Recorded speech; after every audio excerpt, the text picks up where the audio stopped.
Gracias, Alejandro, por la invitación, por tus palabras. Qué gusto estar escuchándote. Yo decía, bueno, podéis seguir él hablando y yo al final decir, Rubens retrata muy bien, muchas gracias. Gracias a la Fundación de Amigos del Museo del Prado y gracias, por último, a los amigos del Museo del Prado, que sois vosotros, por vuestra asistencia. Existe el tópico de que a Rubens no le gustaba hacer retratos y que cuando los hacía todos los rostros iguales. El que sembró la semilla de este malentendido fue Giovan Pietro Bellori en una fecha tan temprana como 1672. El éxito de sus vidas de artista, su prestigio entre críticos e historiadores, la comparación constante que ha sufrido Rubens con dos de los grandes o más grandes retratistas del siglo XVII, como Van Dyck, o aquí en España con Velázquez, no hizo más que oscurecer esa sombra, que alimentar esa duda. Bellori, tan enemigo del naturalismo como amigo de Nicolas Poussin, escribía con una clara voluntad de defender los principios clasicistas y movía los datos, las anécdotas, los adjetivos de sus biografías con interesada astucia. Las citas entresacadas de las cartas de Rubens cuando se conocieron y se publicaron, como por ejemplo, y voy a citar textualmente, «El retrato es un humilde pretexto a modo de prolegómeno a actividades más nobles», no hicieron más que poner los cimientos sólidos para la consolidación del tópico. Intentando desmentir esto empieza nada menos que el primer tomo del Corpus Rubenianum dedicado a los retratos. Pero el problema no estaba tanto en Rubens, sino en la esencia misma y las características propias del retrato, porque, en el fondo, ¿qué es un retrato? Es la representación artística de una persona determinada donde entra en el juego el parecido físico, el destino del retrato, la satisfacción del retratado al ver su retrato, la opinión del artista del retratado, etcétera, etcétera. El retrato es un diálogo entre dos, artista y modelo, entre tres, artista, modelo, espectador, espectador presente, espectador futuro. Todo esto exige un esfuerzo que, conociendo a la grandeza a la que estaba llamado el talento de Rubens, le debió de parecer en muchos casos insidioso. No es que no le gustara hacer retratos, sino en algunos momentos Rubens debió pensar, quizá, en ese esfuerzo, que ese esfuerzo no le merecía la pena, sobre todo comparándola con la creación religiosa o mitológica. Pero el retrato, como a Tiziano, le abrió las puertas de las cortes de Europa. En un momento determinado, un noble inglés, cuando llegó Rubens a Inglaterra para la misión diplomática de paz con España, preguntó que qué credenciales tenía ese pintor, ¿no?, llamándole de esa forma un poco despectiva como artesano, y las credenciales de Rubens eran sus retratos. Rubens decía de sí mismo que tenía tendencia natural, una marcada atracción hacia los proyectos grandiosos, por lo que cabría pensar que el arte del retrato se le quedaba pequeño. Pero no fue así. Él logró dotar al retrato de una nueva dimensión, hasta ese momento impensable. Nuestro pintor rubensianizó el retrato, lo hizo saltar por los aires, lo llevó a las nubes e hizo bajar a los dioses y retratarse con sus comitentes, divinizándolos un poco. Esto es en sus grandes ciclos narrativos en los que se puede dividir los retratos de Rubens en tres grandes grupos, que sois los que estáis viendo detrás. En los retratos más convencionales, el que aparece a la izquierda, de lo que quizás Rubens se quejaría con más motivo, sabe crear una tensión llena de expresividad. La propia textura pictórica, a veces los movimientos bruscos de la mano, las cerdas del pincel que se han quedado atrapadas en el pigmento, las zonas más o menos acabadas dentro de un mismo retrato, crean un movimiento que hace incluso estos retratados de alguna manera vivan. Incluso los retratos más pequeños nos quieren contar una historia, como por ejemplo el famoso retrato de su hija Clara, que aparece ahí en pequeño. Por cierto, siempre que no lo diga, los retratos están a escala de tamaño real. Es decir, la comparación entre este gran retrato del ciclo de Medici, el Felipe IV y Clara, si se expusieran en una sala se verían a ese tamaño. Incluso los retratos más pequeños nos quieren contar una historia. En estos más íntimos parece que Rubens se ha aliado con su modelo con la idea de contarnos algo, De ahí viene el título de esta charla. El retrato en Rubens es una efigie, como todo retrato, sí, un rostro, pero también una fábula, una historia. He traído los primeros retratos que hizo Rubens y de los que se tiene noticia, y he escogido estos dos. El primero es este, datado en 1597, es el primer retrato conocido de Rubens, es un cuadro con muchos aciertos y ciertas torpezas. Está firmado por el reverso en latín, Petrus Paulus Rubens, y por delante está la fecha. Es un cobre del tamaño de una cuartilla, medio folio, muy pequeño. Y bueno, el cuadrante y el compás pueden hacer referencia, si se ha escrito, a la arquitectura o la geografía, mientras que el reloj es un recordatorio de la mortalidad. Es un cuadro interesante, de buena calidad, que hay que entender la parte de arriba y la parte baja como la simulación de un marco, una especie de trampantojo que al no estar por todos los lados crea una cierta confusión en la imagen. Fijaros que cuando lo quito el retrato gana. Después las manos, es ya una manera de narrar de Rubens. Las manos me parecen como demasiado grandes, ¿no? Sobre todo la izquierda. Pero tiene algo ya muy de Rubens, ¿no? Y es que son muy expresivas.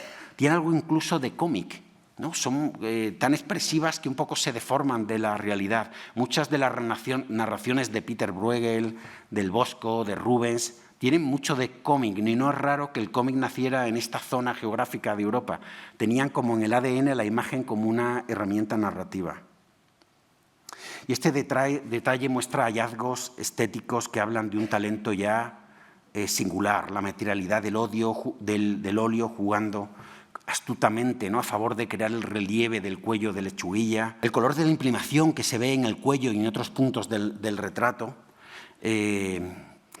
también la misma pincelada de la imprimación dotando de movimiento a ciertas partes del cuadro, que es algo que va a ser una constante en Rubens, más allá de sus bocetos, en muchos cuadros. Y después el pelo de la barba utilizado como recurso casi psicológico. La minuciosidad y el orden de este pelo hablan de una persona metódica, científica. Y este es el otro retrato, puede llamarse, que he traído, y lo he traído por 3 razones, para que veáis que Rubens era ya muy Rubens al comienzo de su carrera. Aquí está la grandiosidad épica, la facilidad para la pintura, ¿no? Mirar cómo está hecho el pelo, con qué rapidez, los cambios de composición que incluso se ven, como en el dedo, que se ven a simple vista. En segundo lugar, porque la iconografía que ya despliega Rubens en sus retratos resulta muy evidente, de muy fácil lectura. Este representa a Cómodo, el hijo del emperador Marco Aurelio, el emperador perfecto, ¿no?, que ganaba batallas y escribía fantásticos libros. Y Cómodo, bueno, pues era uno de los emperadores más despóticos que han existido. Al final de su vida se identificó tanto con Hércules, que no respondía si no le llamaban Hércules, hijo de Zeus, y bajaba al coso del anfiteatro romano y peleaba con las bestias. Incluso vestía como el propio Hércules, ¿no?, con las pieles de animales por encima. Y esto es algo que ya se ve muy evidente. Cualquiera que sepa la representación o la vida del emperador Cómodo sabe que este es un personaje vestido como Hércules, pero sin embargo lleva un escudo y una lanza como un gladiador, y lo puede asociar con Hércules, con Cómodo. Esto lo aprende de su maestro Otto van Ven. Esta deuda la cita incluso el sobrino de Rubens, Philips, en su biografía. Es decir, se educó con este nivel de representación y de querer explicarse desde el principio. Otto van Ven fue un pintor educado en los ideales clásicos de la pintura, había vivido 5 años en Roma y trabajaba como pintor en la corte de Bruselas. Su trayectoria profesional siempre fue un motivo de inspiración para Rubens. Y lo tercero es porque sirve para introducirnos en Rubens en Italia. La convención de representar a los hombres ilustres famosos de la antigüedad, los Homui Famosi, tuvo su origen en Italia. Por ejemplo, los 12 Césares que Tiziano pintó en 1537-38 para Federico II Gonzaga, como parte del programa decorativo del Palacio Ducal de Mantua, que Rubens podía haber conocido a través de los grabados de Sadeler. Y hay que recordar que Federico II de Gonzaga, que era el abuelo de Vicenzo I Gonzaga, que era el duque que contrató a Rubens. El pintor partía hacia Italia el 9 de mayo de 1600. El 8, el día anterior, había recibido esa especie de salvoconducto COVID de buenas costumbres y buena salud que se exigía para poder viajar. Poco después de su llegada entró como pintor de corte del duque de Mantua, ¿no? Vicenzo Gonzaga, como os hemos dicho. Es probable que ya llevara ese objetivo en mente, pues fue solo un mes y medio después de llegar. Se sabe que en 1599 el duque estaba en un balneario donde se aburría mortalmente y se fue a Amberes a divertirse. Se sabe que contrató a unos músicos a los que, por cierto, no pagó. Y allí conoció y contrató a Porbus, y es probable, no es muy difícil imaginar que también conociera la existencia, incluso la obra o el talento de Rubens. El cargo en Mantua obligaba naturalmente a hacer retratos, decorar los palacios con pinturas, a encargarse de la decoración y de las fiestas y hacer copias y los encargos que le hicieran. Parece que Rubens tuvo cierta libertad, se le pagaban 400 escudos al año, lo que parece que era insuficiente a todas luces para un pintor con sus aspiraciones y con su modo de vida, con lo cual le dejaron libre para buscarse también la vida, ¿no? Los duques de Mantua no eran los más acaudalados, pero sí los más apasionados del arte. Y uno de los más, ¿no? Y Mantegna, Julio Romano, Tiziano habían trabajado para ellos y Vicenzo quería emular a sus antepasados. Un año más tarde, en julio de 1601, estaba en Roma ya comprando antigüedades y comprando obras maestras. Entre los encargos realizados estaba el ciclo dedicado a la capilla mayor de la iglesia de los jesuitas de Mantua, que es la pintura que estamos viendo en la diapositiva. Una de las cosas más curiosas de este gran retrato es que lo que están haciendo los duques, que es adorar un tapiz. Es como esa historia del cuadro dentro del cuadro, ¿no? Un tapiz sostenido por ángeles, un esquema que repetirá en la serie del Triunfo de la Eucaristía. Y este ya es uno de esos retratos un poco totales de Rubens, ¿no? Hay retratos fantásticos, a su vez nos cuentan una historia, bueno, el tapiz, que es impresionante, sujetado por esos ángeles sobredimensionados de Rubens, tan impresionantes, el retrato de hombres, mujeres, niños. Es un cuadro religioso y a la vez es un retrato de familia que recuerda a los retratos escultóricos del Escorial que están adorando del monasterio del Escorial, que están junto al altar. Hay un magnífico efecto de perspectiva que recuerda a Veronés, ¿no? Los ángeles recuerdan a su vez a Tintoretto, con esos escorzos impresionantes, y los retratos, por supuesto, a Rubens. Bazin, un historiador en 1767, comenta que Rubens consiguió permiso antes de pintar estos cuadros para los jesuitas, permiso para ir a Venecia a estudiar a Tiziano y a Veronés. Es decir, que se quería empapar del espíritu veneciano antes de acometer esta gran obra. El objetivo del cuadro era exaltar la dinastía de los Gonzaga, y Rubens lo hizo de una manera grandiosa, en un escenario teatral y en una escena que superaba en algunos aspectos lo que había en Venecia. El aspecto actual se debe, no sé si veis, que hay como recortes, hay zonas como que no se entienden de la pintura.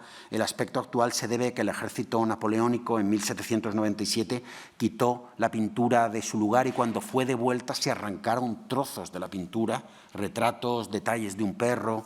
La reconstrucción del retrato que hizo un especialista sería esta, donde bueno, pues se ve realmente la dimensión enorme de la pintura y se entiende mejor, además, el espacio. Creo que la pintura ha sufrido por no tener este ambiente de familia que tenía en principio, ahora está un poco mutilado. Aparece aquí lo ha puesto la reconstrucción, el autorretrato de Rubens ya en un encargo oficial como este. Y esta sensación de estar viendo un acontecimiento histórico, ¿no?, con los soldados y con tantas personas. Estos son algunos de los retratos que se cortaron del gran retrato y que, como veis, ya son magníficos. Y podéis compararlo con lo que hemos visto antes, ¿no?, y ver cómo Rubens va creciendo de una manera exponencial. Como siempre, en la mayoría de los retratos de Rubens, no sucede siempre, pero casi siempre hay dibujos preparatorios del rostro. Estos son dibujos particularmente cuidadosos que indican que quizá tuvieron que ser supervisados por el duque o por alguien encargado en la familia. Y después también me parece que entre los dibujos y el retrato final ha pasado como un tiempo. Es decir, le hizo el retrato y desde el momento en que le hizo el retrato en papel hasta que finalmente se pintó ha pasado a lo mejor unos meses o un año y Rubens ha pintado al niño un poco más adulto, más crecido. Es particularmente llamativo la diferencia que hay entre el retrato del dibujo de Vicenzo y el retrato final, y cuando se hizo la radiografía se comprobó que subyacentemente el retrato del heredero, precisamente al ducado, era mucho más parecido al dibujo, lo cual es bueno, pues un sello de autenticidad. Aquí he hecho un poco de trampa cronológica porque no quería empezar a explicar la carrera de Rubens como retratista internacional como si Rubens no hubiera estado ya 3 años viviendo en Italia, pero en realidad el retrato que acabamos de ver es posterior a este. Pero bueno, estamos siguiendo un poco la biografía de Rubens. Como dice Frances Wemer, el primer gran retrato de estado de Rubens se pintó en España, donde permaneció desde marzo de 1603 hasta la primavera del 4, haciendo entrega de los regalos que los duques de Mantua habían hecho a Felipe III y Felipe IV, a Felipe III y su ministro, ¿no?, el duque de Lerma. Que Rubens pintó el retrato del rey antes que el del duque es probable por una cuestión de protocolo, pero no lo sabemos con seguridad.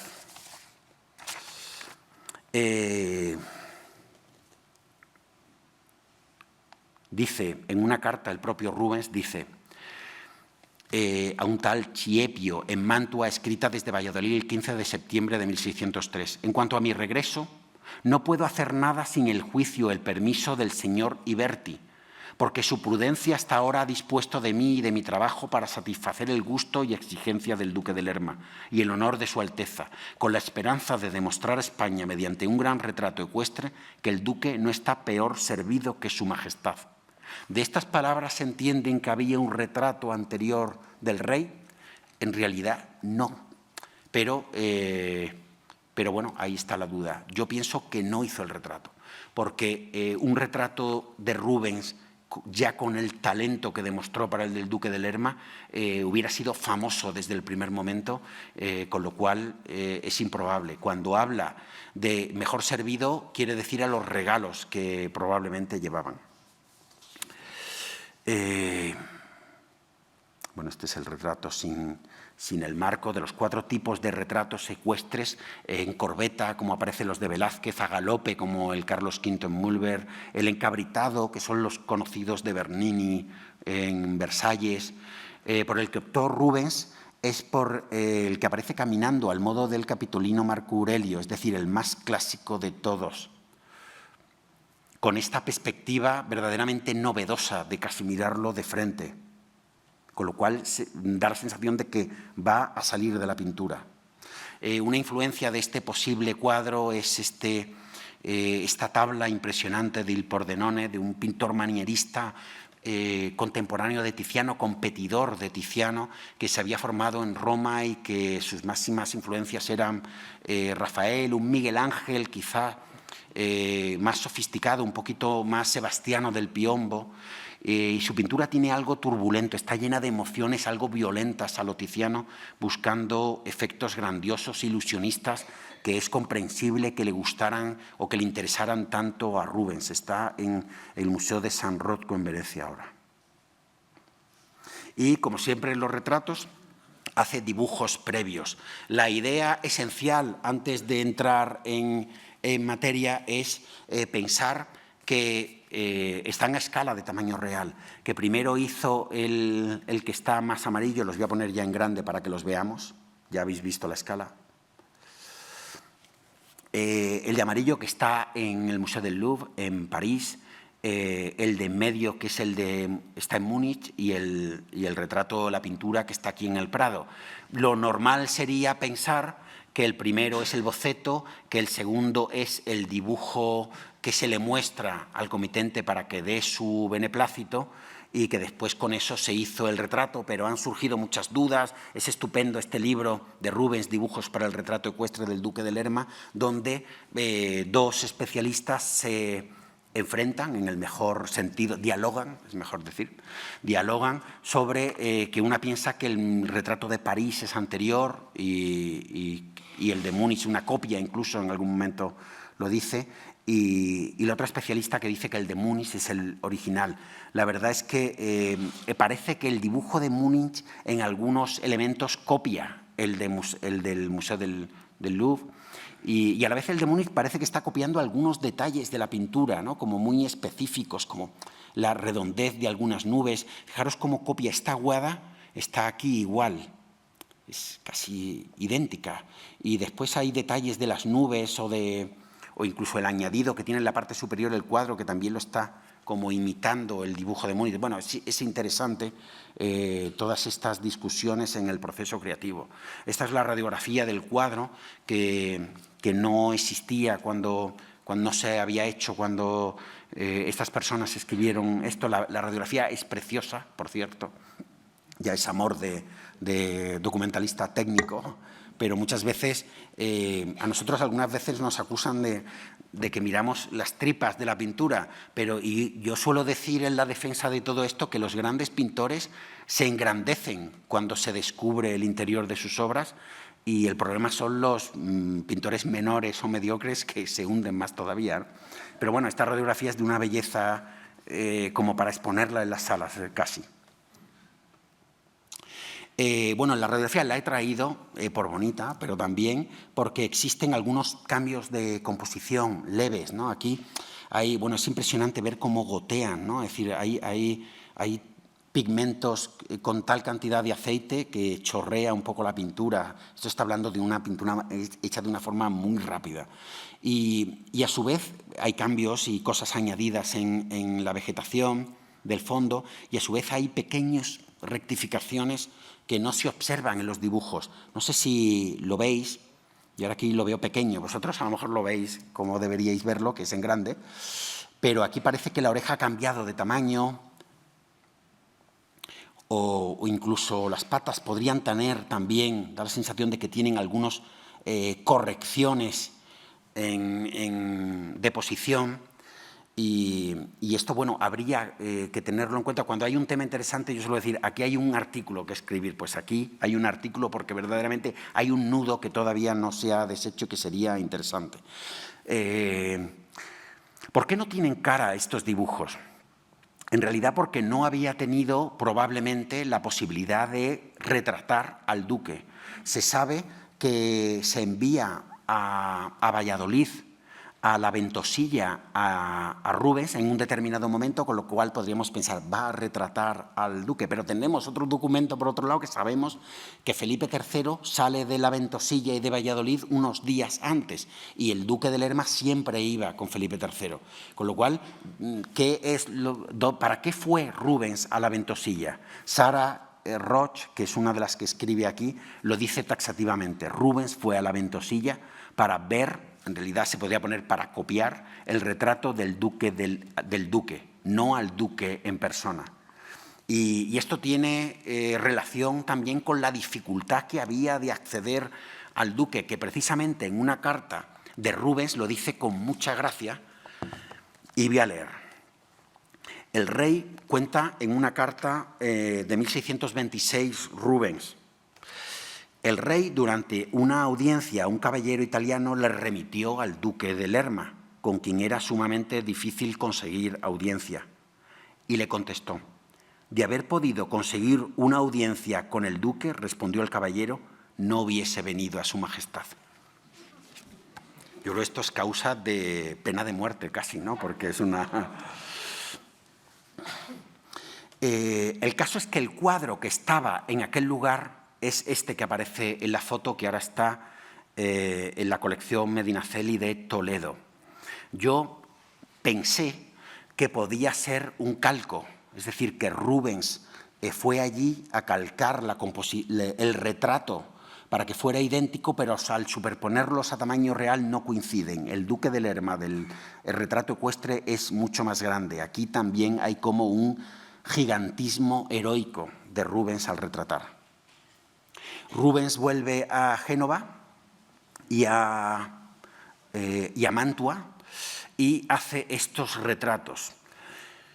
Hay momentos en la historia del arte en que se ha llegado a un culmen. Frente a esta grandeza, uno o se queda corto o si se pasa, peca de teatralidad, porque esto para mí es la culminación de la grandeza del retrato, de la elegancia, de la suntuosidad. Bueno, en fin, como más allá no hay nada, ¿no? La silla del respaldo del terciopelo, que parece un trono, las cortinas de reminiscencias reales, la arquitectura clásica en la que está enmarcado todo esto, las sobremangas, el cuello engolado, los encajes almidonados, el peinado de flores, las joyas, la pluma de garza, todo es increíble, ¿no? Es decir, una cosa... no lo he dicho, son la marquesa María Serra Paravicino y la marquesa Brígida Spínola Doria. Este es el dibujo que se conserva y aquí, en cambio, sí que me parece, también, no sé lo que pensáis vosotros, sí que a mí me parece que hay un destello de haberle hecho un retrato del natural o al menos imitando las facciones, no como en el duque de Lerma, del retrato. Y el retrato, la pintura, que está en Washington, la National Gallery de Washington, creo recordar, está cortada y gracias al dibujo se puede saber el tamaño que realmente podían tener, ¿no? Es decir, que era todavía más de lo que es ahora. Y esta es la comparación, porque me gusta comparar para saber hasta dónde llegó también en este sentido Van Dyck, ¿no? Este es el retrato de Spínola Doria y la marquesa Elena Grimaldi de Van Dyck. Van Dyck aspiraba a lo que él llamó un estilo aireado, ¿no? Interpretado como cualidades de gracia, facilidad, elegancia. Una compañera vino a mi sitio de trabajo cuando estaba justamente con esta diapositiva y me preguntó: ¿cuál te llevarías a tu casa? Y yo le digo, bueno, a mi coto privado de caza quizá me llevaría, es más, y voy a utilizar un adjetivo un poco irónico, es más decorativa, la mujer retratada por Van Dyck. Pero luego añadí, pero si tuviera que casarme con una, me casaba con la de Rubens, ¿no?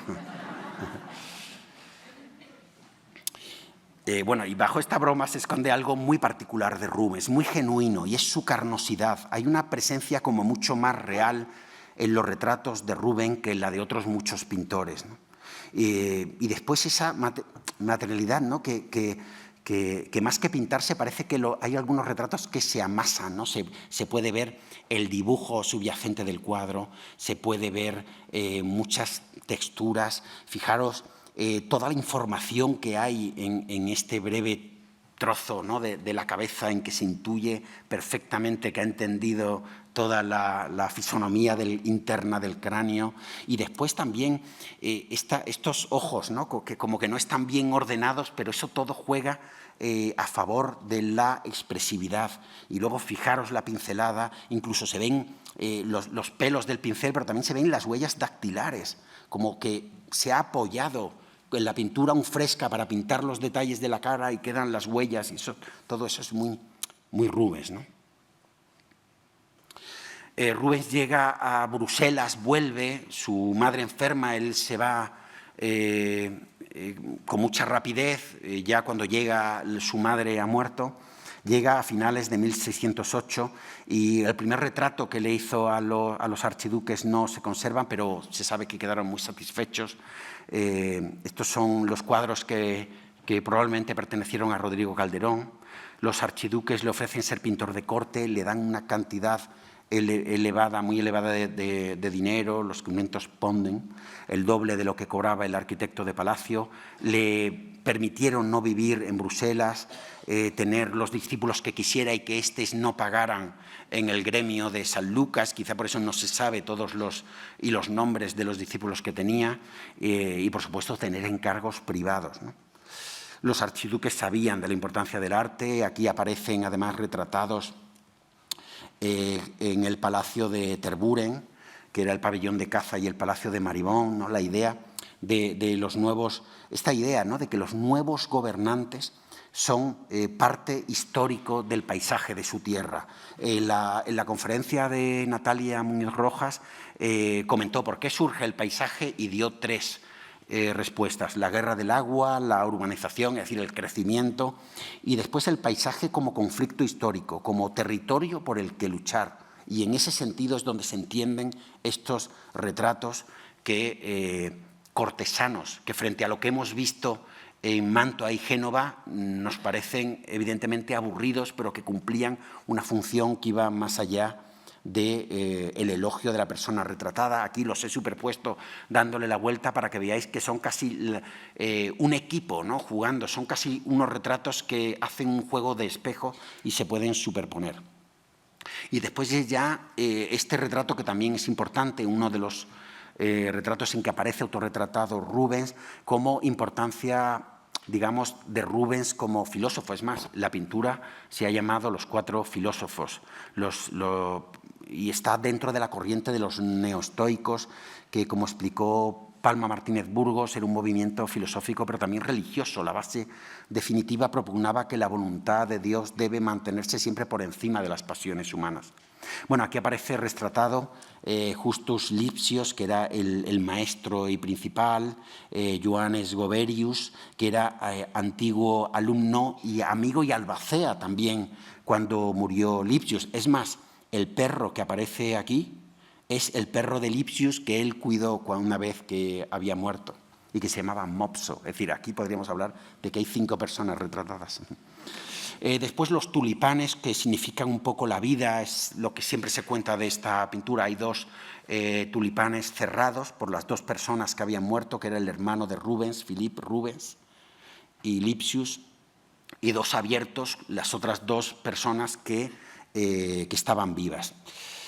Bueno, tiene tanto... Palma también decía una cosa graciosa de este retrato, y era que no hablaban entre sí, están todos como ensimismados en su propio mundo. Y eso es algo que de alguna forma se siente mirando este retrato. Tienen algo de artificialidad. Está todo reconstruido con elementos anteriores. Bueno, hay un antecedente con esta pintura donde Rubens se vuelve a retratar con las personas que admira y sus amigos. Y la documentación técnica de esta pintura, esta es la reflectografía infrarroja del cuadro, demostró que Rubens se había primero retratado justo detrás de Philippe, y se había retratado con un sombrero de copa, uno de estos que él muy elegante en ese momento, y que finalmente decidió cambiarse y ponerse delante. El que dio a conocer estos documentos, Nico van Hout, dice que el sombrero le daba un aire aristocrático, y además empezaba a cubrir una cosa que le preocupaba un poco a Rubens, le empezaba a cubrir la calva. Entonces lo comenta Van Hout y a mí me hizo particularmente gracia porque, bueno, también yo podía venir con mi sombrero. Finalmente, para hacer este cambio, Rubens añadió tablas, que es otro elemento característico de Rubens, ¿no? Van creciendo los personajes, mete más y añade o cose trozos de lienzo o de tabla. Esta es la imagen que os quería enseñar de la reconstrucción de distintos elementos. Existen retratos supuestamente anteriores Yo lo pienso que sí, ¿no? Anteriores al retrato de los 4 filósofos y que son estudios independientes, en este caso, de los 2 personajes que habían muerto y además un dibujo de la escultura del Séneca que está en el busto de arriba y que también vamos a ver ahora. Si superponemos a tamaño real estos 2 retratos exentos en el retrato de los 4 filósofos, vemos que Rubens los había calcado y los había puesto al mismo tamaño, que es la amortización del trabajo en Rubens es también una constante. Él se ocupa de la calidad, pero no vuelve a hacerle un retrato si ya lo ha hecho, sino que lo copia y lo casi copia y pega, ¿no? Se podría decir. Y después este dibujo ha tenido algunas veces discusiones sobre su atribución, pero bueno, es interesante cómo naturaliza el retrato incluso en piedra, ¿no? Este dibujo, hay un anticonvencionalismo de lo clásico, ¿no? La textura carnal la va buscando incluso en las esculturas sobre piedra, las líneas que conforman este dibujo vibran y esta vibración les quita el árido pulimento de la piedra. Él criticó esta dependencia a la escultura diciendo aquello de las pinturas que dependían mucho de esculturas, de dibujos y de copias de esculturas, decía, son pinturas que huelen a piedra. Quita las peanas, les otorga una mirada vívida, expresividad al rostro, ¿no? Muchas veces un retrato en piedra parece que está retratando a alguien que ha muerto. Este es el retrato real de Séneca, ¿no? Tenemos la idea de que se descubrió y ya sabemos que el Séneca que todos tenemos asociado a la pintura en realidad debía ser alguien famoso, pero no era Séneca. Contó Miguel Falomir que para copiar una escultura famosa a veces hacía posar a un modelo vivo. Lo que le interesaba no era la piedra, sino el espíritu de nobleza que escondía la antigüedad clásica. El 3 de octubre de 1609 se casa con Isabella Brandt y este es un retrato matrimonial. Fijaros cómo tienen unidas las manos. Qué interesante las manos de los 4 filósofos y qué importantes son también aquí. Él tenía 33 y ella 18 y era hija de un noble, uno de los más ricos de la ciudad, ¿no? El cuadro era un regalo probablemente para su suegro. Y todo está aquí vinculado, ¿no? La unión de la mano es el jututio dextrarum, que es el término latín de la unión, de la consagración matrimonial a través de las manos, la madreselva, que simboliza el amor, la fidelidad conyugal y el compromiso. Y bueno, es uno de los 6 autorretratos que se conservan de él, con seguridad. Y se retrata con la espada, ¿no? Había que tener una prerrogativa de nobleza que no fue pedida por Rubens hasta 15 años después. Y fijaros qué importante, si trazamos una línea de una esquina a otra, la mano con la espada está justo en el vértice del cuadro, ¿no? Es como que le ha querido dar una importancia central. En 1625 pidió una concesión de nobleza que era la petición formal y burocrática para poder tener un título de nobleza, en el que se pedía solvencia económica, un alto nivel cultural. Esta nobleza de concesión no era bien vista, por supuesto, por los nobles de rancio abolengo, podría decirse nunca mejor dicho. En 1618 le escribió a un diplomático una frase muy bonita, ¿no? Yo no soy un príncipe, sino alguien que vive del trabajo de sus manos. Y al final de su vida también le escribe a un amigo cuando se va a casar con Helena Forment y dice, no quiero casarme con alguien que se avergüence de que trabajo con las manos o que me vea las manos los pinceles. Thomas Roon, un embajador inglés, decía que Rubens parecía un príncipe por las calles de Amberes, ¿no? Con su majestuoso séquito, sus caballos. Aquí una comparación con otro retrato también fantástico del museo, el de Jordaens de 1621-22, y donde también hay un despliegue alegórico, donde está la armonía simbolizada por este instrumento musical, la fidelidad, la abundancia. Me parece particularmente simpático este retrato de Jan Bruegel el Viejo, porque se nota y Rubens cuando retrata a alguien con verdadero afecto. El retrato, a mí me parecía que el retrato era perfecto sin Jan Bruegel, porque desencajaba un poco la escena. Esto me recuerda a Picasso. En la película El misterio de Picasso, en un momento determinado, cambia una pintura y el director de cine le pregunta, oye, ¿por qué cambias esto si te estaba quedando tan bien? Y dice Picasso, yo si veo algo muy bien ordenado, lo quito. Y aquí era una composición perfecta y de pronto está como Jan Bruegel metido ahí y resulta que los datos técnicos lo han confirmado. El retrato era de la madre con sus 2 hijos y Jan Bruegel el viejo lo metió luego.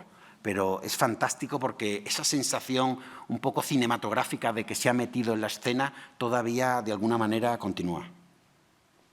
Y me gusta también ese aspecto un poco desgarbado, de buena persona. No sé exactamente cómo sería él, pero me da un aspecto como el cosío de Sorolla, ¿no? Que te cae bien sin conocerle. Y después esta mano fantástica, con este detalle que comentó mi compañera Laura Alba, de que Rubens, una paradoja en realidad técnica, Rubens trabajaba,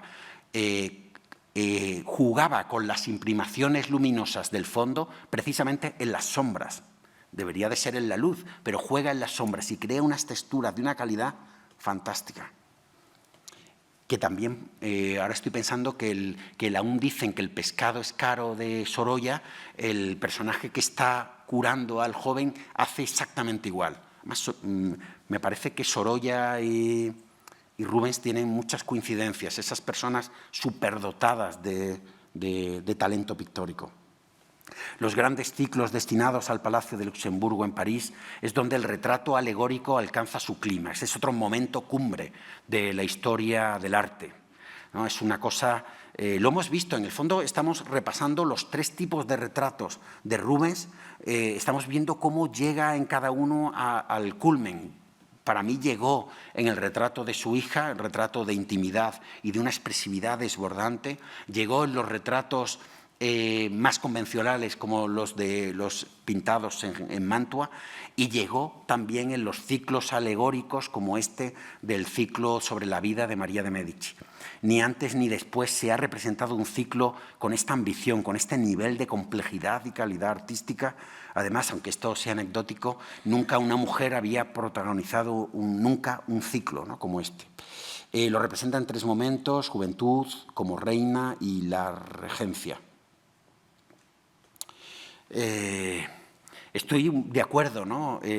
Friso en la conferencia pasada dijo que no hay nada más hermoso que los bocetos de Rubens, ¿no? Y en parte es verdad, ¿no? Son de una belleza y una frescura. Yo simplemente añadiría que lo mejor de Rubens, bueno, los bocetos están muy bien, pero que lo mejor de Rubens es todo el proceso pictórico. Desde el coger una obra y cogerla desde el boceto o el dibujo hasta su representación final, ¿no? Es, digamos, que con lo que me quedo. Bueno, estos son los bocetos que fueron muy complejos iconográficamente y hubo muchas, ¿no?, cartas, y he traído 3 cuadros que voy a citar simplemente este porque es el momento de la boda de María de Medici por poderes en Florencia y bueno, esta escultura se conserva, es muy, muy bonita también. Dicen que Rubens pudo ser testigo quizás de esa boda, podía haber estado en Florencia en ese momento. El caso es que lo más probable es que este personaje de aquí sea un autorretrato de él. Y después, un cuadro también imponente, es cuando le enseñan a Enrique IV el retrato de María de Medici, que le gustó mucho. Luego se sabe que cuando la vio le pareció todavía más guapa. Pero me encanta esta manera, ¿no?, de enseñarse una pintura que en parte pues, tiene que ver, ¿no?, con estos cuadros de gabinetes también, como este de Van Eyck, donde aparece el gabinete de pinturas de Cornelius van der Geest, donde se está enseñando, además, una pintura de Quintis Messis, que es de esa generación de pintores en las que se destruyeron muchas pinturas. Es decir, que incluso esto que parece que es una escena de interior puede tener también un significado político. Y aquí aparece Rubens también enseñando a modo de conservador, explicando la pintura. Y este que es el gran cuadro o el más conocido, ¿no? Gilles Neret habló del humor de Rubens. Y aquí es muy sutil, y más en un ciclo tan complicado como este, se decía de esta boda, el rey en bancarrota, refiriéndose a Enrique IV, el rey en bancarrota se casa con la banquera Oronda, decían, ¿no? Y entonces, bueno, pues había muchas complejidades en toda esta boda, como es natural, y el desembarco en Marsella era uno de esos momentos un poco conflictivos, ya que tenía que representar el desembarco donde el rey, su marido ya, no fue a recibirla. El propio Luis XIII fue a ver la galería con Claude Mossat, del abad de San Ambrosio, que tuvo mucho cuidado en explicarle lo que le explicaba y lo que no le explicaba de toda esta iconografía que se negoció muchísimo, ¿no?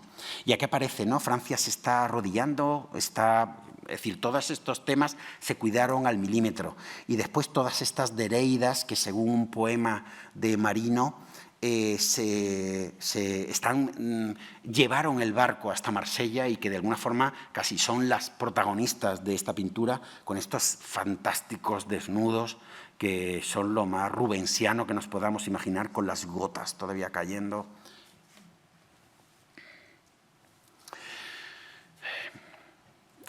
Sube al trono Felipe IV en marzo del 31, en julio del 21, en julio del 21 de ese mismo año muere el archiduque y la archiduquesa le pide la renuncia, que no es aceptada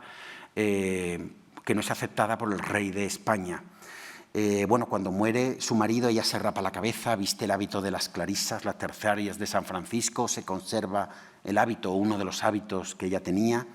Tiene que aceptar todas las normas menos ingresar en clausura. El caso es que ella accede a esa regencia o a ser gobernadora de los Países Bajos en el 21, pero no se retrata hasta el 25. Es un dato curioso. Algunas veces se ha vinculado eso y el hecho de que encargara los tapices de las descalzas reales al hecho de la gran victoria de la ciudad de Breda. No hay demostración, a lo mejor tampoco es importante saberlo, pero da la casualidad cronológica de que es en ese momento cuando ella se quiere retratar y cuando hace ese gran encargo de victoria contra el protestantismo, que era el triunfo de la Eucaristía.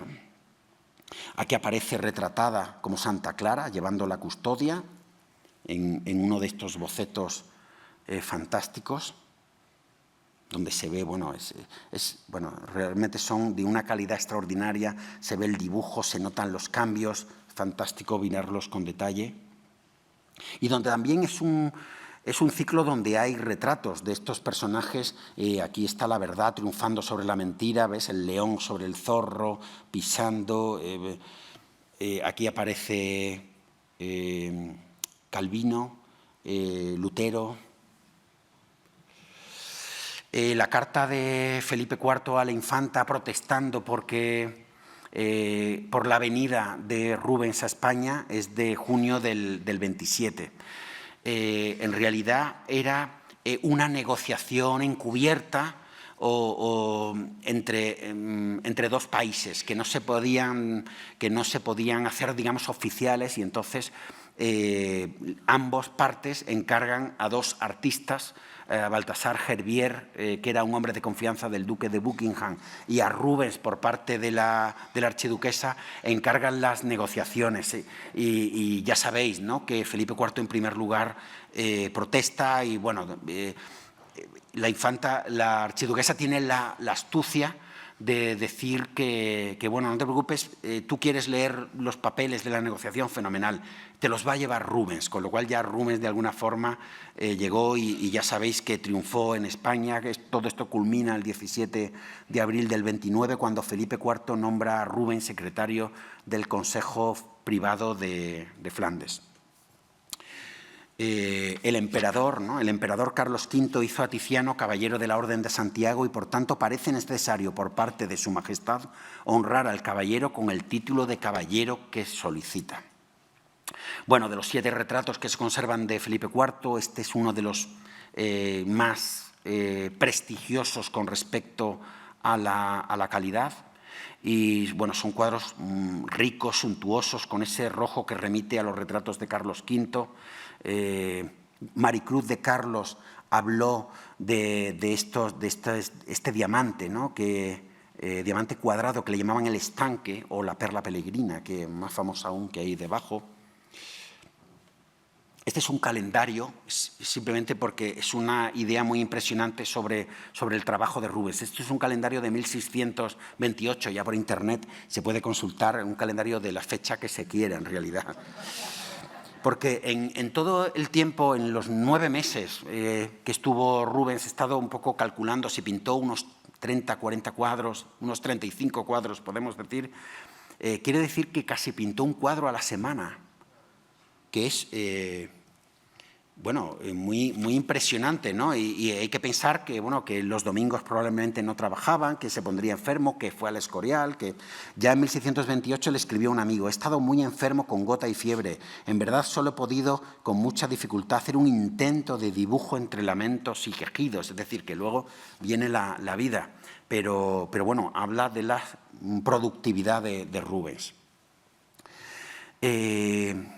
Bueno, se ha discutido mucho la originalidad de estas pinturas. Se sabe que vino, se tiene como la certeza de que vino con un ayudante porque está documentado, lo cuenta Jeremy Wood, que intentó que viniera con él un pintor ayudante suyo que se llamaba Jean Cossiers, de 28 años, y que finalmente no consiguió convencer a los padres de este chico para traérselo a España para ayudante, lo cual no tenemos otra noticia, pero si intentó hacerlo con uno, quiere decir que con otros ayudantes seguro que vino, ¿no?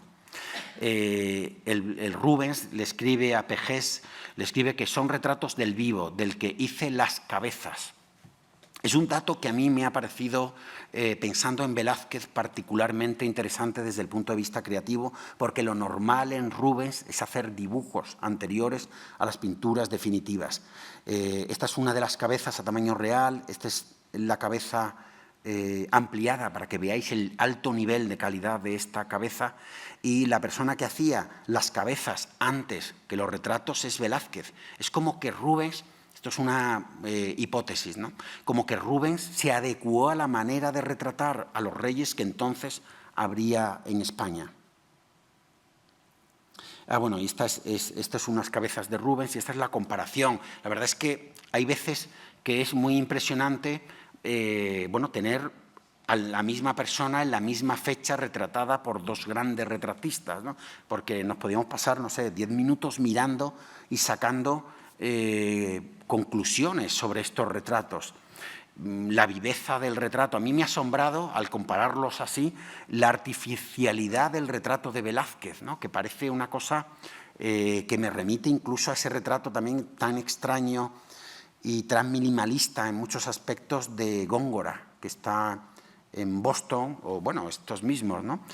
Y bueno, son retratos muy distintos.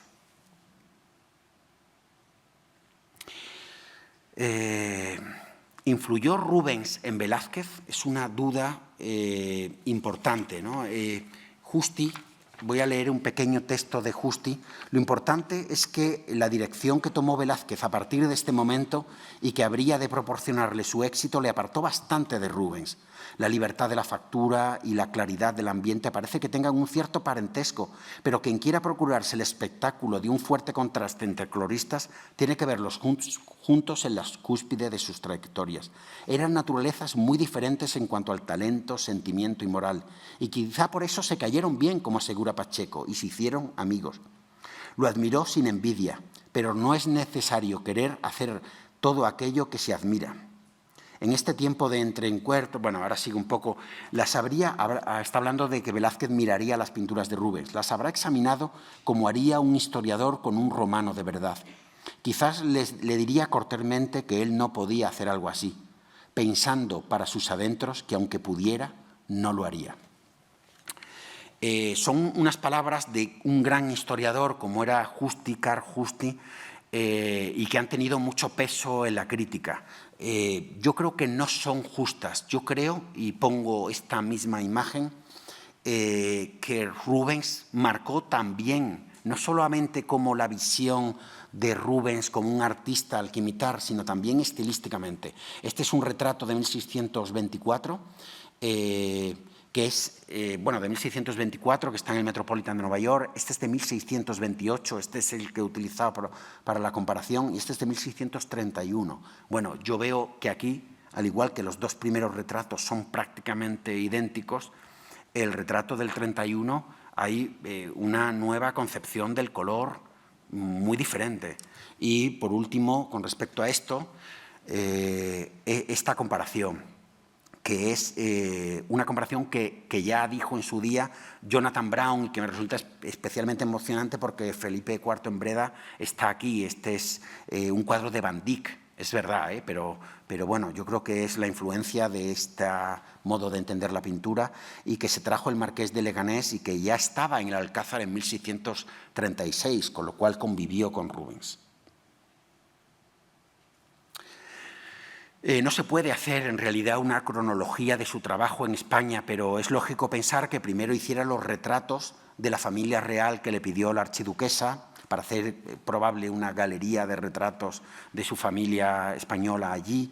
En segundo lugar, haría quizás este retrato debido a los anteriores éxitos de los retratos anteriores y la ampliación de la adoración de los magos, ¿no? Y por último, las copias. Aquí he hecho un truco en Adobe Photoshop porque esta es la copia del retrato perdido, como ya os explicó Javier Portús, y aquí he introducido la cabeza del retrato de Rubens en la cabeza de un Felipe IV mucho mayor.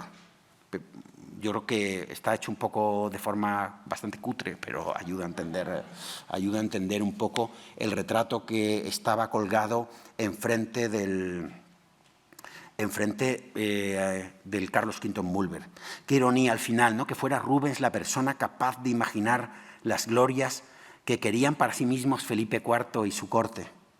Qué ironía y qué astucia genial de Rubens.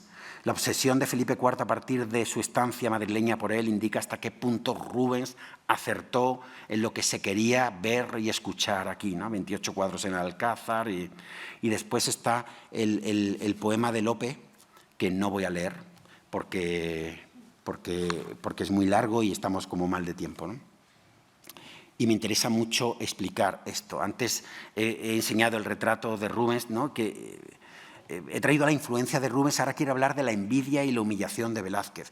En esas conversaciones a las que hacía referencia Alejandro Vergara, donde yo le preguntaba puntualmente, él me comentó que no debía tratarse la relación de Velázquez con respecto a Rubens en términos de envidia o de humillación incluso. Yo mismo he publicado esto de la humillación y la envidia en 2 o 3 artículos, pero voy a ser un poco abogado del diablo, allí donde el diablo es Alejandro Vergara, y en contra de lo que yo pienso, porque es verdad que a mí mismo, ¿no? Ya que ha citado Alejandro el tema literario, precisamente la generación que más nos ha influido al grupo de poetas amigos nos lleva como 20 o 25 años y para mí sería impensable hablar de ellos en términos de envidia. Son maestros y los acepto como tal y me parece que es quizás una idea que debemos matizar. Y para eso bueno, y me parece importante, ¿no? Y eso explica como muchas cosas. Bueno, estos son los retratos ecuestres que había entonces, está el Carlos V. Este es un retrato ecuestre fechado en 1625, ahora no lo llego a ver bien, vosotros lo veréis, que se expuso en la calle a las afueras de Madrid, tuvo bastantes críticas y que es un retrato que a la muerte de Velázquez se sabe que se documenta en su estudio. Este es el cuadro que Velázquez pintó, que es otro retrato distinto, para el Salón de los Espejos, haciendo pareja con el Carlos V, y es el famoso que sustituyó Rubens. Este es después el retrato de Rubens, y este es el que pintó luego que lo he puesto un poco para que veáis la continuidad de todos, el que pintó para el Salón de Reinos. El caso es que el cuadro se conservaba en el estudio de Rubens, pero este se perdió completamente. Es una cosa como muy rara. También quería aquí lanzar la hipótesis de que quizás a lo mejor Rubens lo repintó encima del retrato, lo cual nos parece un disparate, ¿no? Que pintara. Eso sí que podría pensarse en términos de humillación, ¿no? No solamente lo descuelga, sino que encima lo pinta encima, ¿no?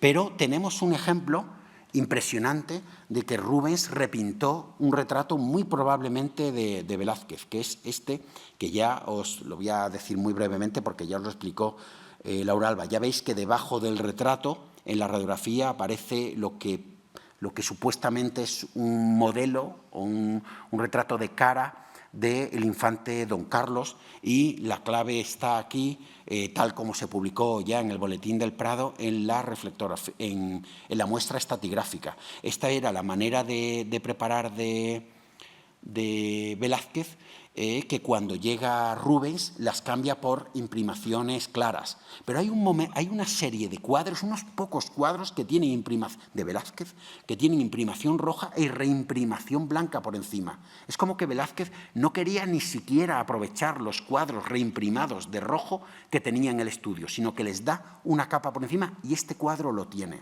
En este sobre esta reimprimación blanca hay un retrato del infante Don Carlos, y Rubens repinta encima de esto. Esto tan divertido me parece que hay que tratarlo en términos de amistad y de compañerismos, no de humillación Me parece que esto es un buen ejemplo de lo que estoy diciendo. Bueno, aquí como se intuye, ¿no? Cómo se intuye el labio del retrato de abajo, lo hizo como muy rápido. Por eso en la radiografía se ve incluso más el retrato que está debajo. Este es uno de los calcos que hizo, ¿no? De aquí ¿no? Que esto también otra de las preguntas que le hice a Alejandro fue que a mí me impresionaba mucho la utilización del calco. La utilización del calco me pareció un mecanismo lento y farragoso a la hora de hacer retratos, pero Alejandro un poco me vino a decir que también era la manera más rápida y sencilla. Le encargas a un ayudante que te haga el silueteado en un papel semitransparente de composiciones y que luego las ponen, y tienes de una manera sencilla y rápido, a escala real, la copia de un cuadro que tú luego ya pintas como quieres. Esta es la ampliación del cuadro, se sabe cómo era el cuadro por una copia, y esta es la radiografía donde se ve muy claramente la ampliación de la pintura. Me gusta particularmente esta imagen porque se ve, se intuye muy bien todo aquello para estudiarlo, por qué hizo la ampliación y qué es lo que amplió. Bueno, pues lo más importante y lo que podemos destacar es el autorretrato de Rubens, en un retrato que es algo que incluso Javier Portús ha vinculado con las meninas, ¿no? El retratarse dentro de un entorno real. A mí me gustaría hacer hincapié en el caballo. Curiosamente, el caballo, y esto lo tengo que agradecer a Miguel Ángel Aparicio de la Real Academia de Ciencias Veterinarias de España, que ha escrito varios artículos sobre los retratos ecuestres de Felipe IV y de Velázquez en concreto, que piensa, yo le pregunté si esto podía ser, si el retrato añadido en la Adoración de los Magos de Rubens podría ser el retrato de Felipe IV, con lo cual tendría pues un significado especial, y él me confirmó que él pensaba que sí. Lo he preguntado a varias personas, y esta idea de los retratos de los caballos es algo que Rubens conocía. Es decir, si te retratas con tu perro, no te vas a retratar con tu caballo, que es mucho más importante. En Mantua, en el Palacio T, existe una sala con los retratos de los caballos que hicieron los discípulos de Julio Romano, que son fantásticos, de una increíble belleza. Y esto tiene a su vez que ver con algo que ya se publicó en el año 73, que es que el caballo representado en las lanzas, tanto aquí como aquí, es el retrato de Felipe IV, con lo cual es una idea también, una visión política de que Felipe IV de alguna manera estuvo allí.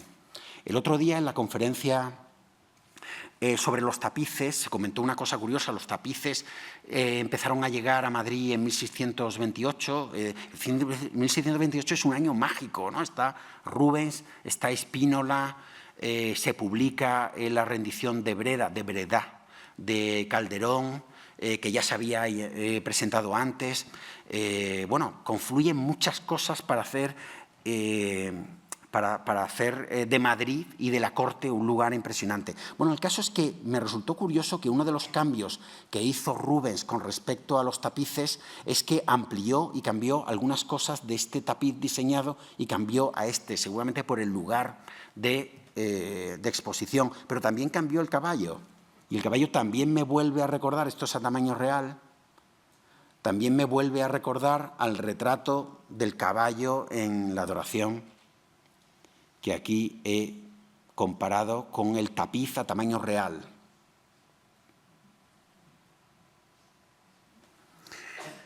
Estos son los retratos que hizo de vuelta en Londres. Las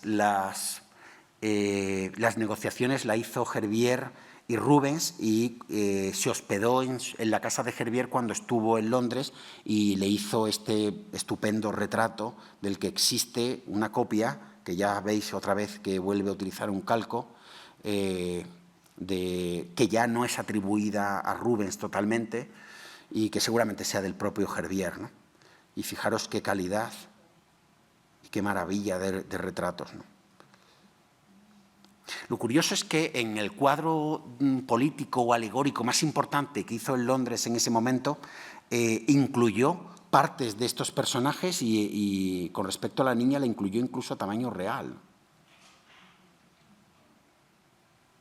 Lo cual también, esto es como lo del Duque de Lerma, esto tiene otro artículo también. En el Banqueting Hall hizo este retrato alegórico de Jacobo I, en el que no voy a entrar porque el principal es, ya hemos visto que es el de María de Medici, y hizo retratos de Thomas Howard que remiten de nuevo a Tiziano, y del que a mí más me impresiona es este, ¿no?, de busto, ¿no?, que es impresionante y que de alguna forma recuerda el autorretrato de Tiziano que poseyó en algún momento Rubens, ¿no?, que está en el Prado precisamente porque se compró a su muerte, ¿no? Y aquí después otra vez podemos ver a dos grandes retratistas retratando a la misma persona. Bueno, también esto tiene una interpretación psicológica, conociendo el carácter de Howard, que decían sus contemporáneos que no le hacía gracias ni siquiera al rey. Me parece que psicológicamente está como mejor retratado o mejor entendido por Rubens, o que ha cogido la faceta más política y guerrera de él, mientras que Van Dyck se ha fijado solamente en su labor de mecenas. Otro increíble retrato, ¿no? Este es el retrato de su mujer, de la mujer de Howard, ¿eh? Y por último llegamos a los últimos retratos de Rubens de vuelta a Amberes, donde me voy a centrar en los retratos de Elena Forment. Se casa en diciembre de 1630 y era hija de un comerciante de alfombras y tapices, ¿no? Y de alguna forma todos estos retratos tienen una influencia, ¿no?, a través de Watteau y de las fiestas galantes, pues en toda la pintura posterior.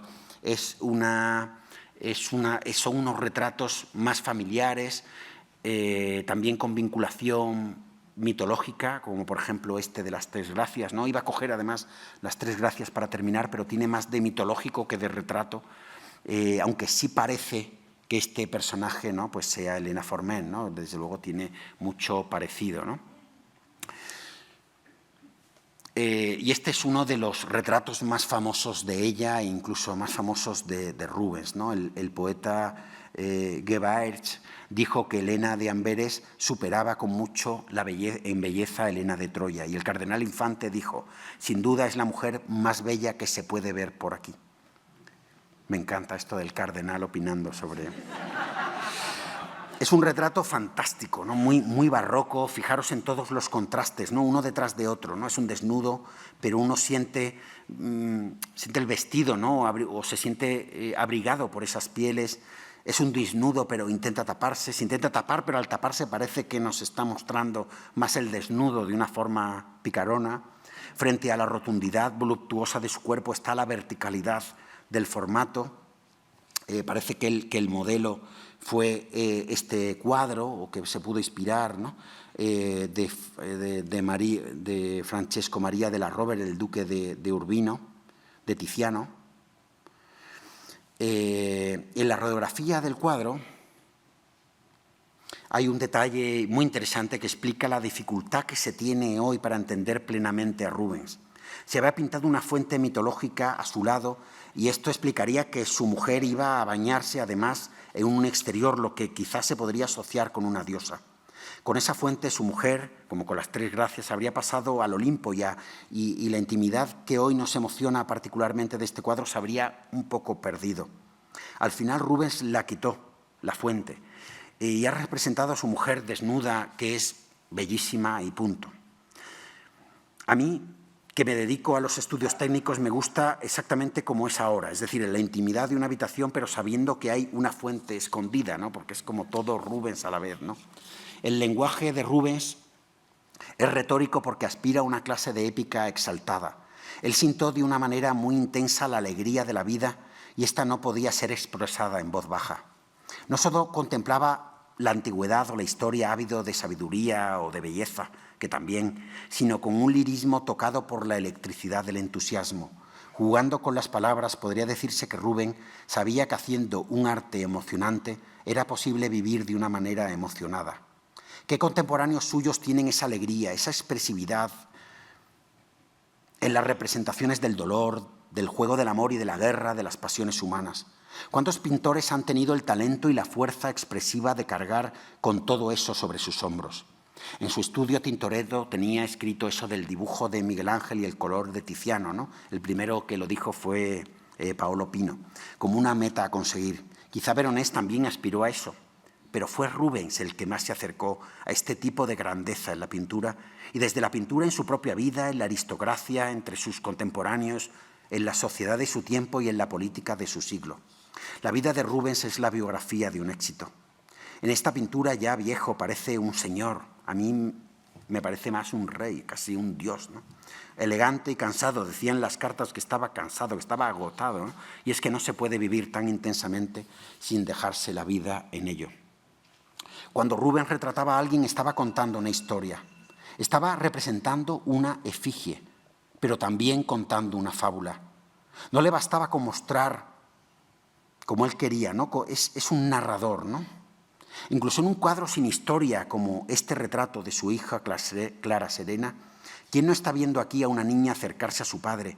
¿No escucha el susurro de un diálogo familiar y amoroso?